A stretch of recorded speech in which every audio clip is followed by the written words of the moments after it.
Purchase your tracks today.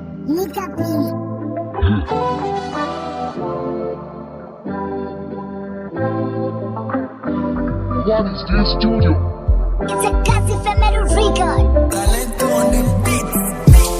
Kikwenzeni bawo, kikwenzeni bawo, nalo mthwalo ngithetha wona ngathunga bezwe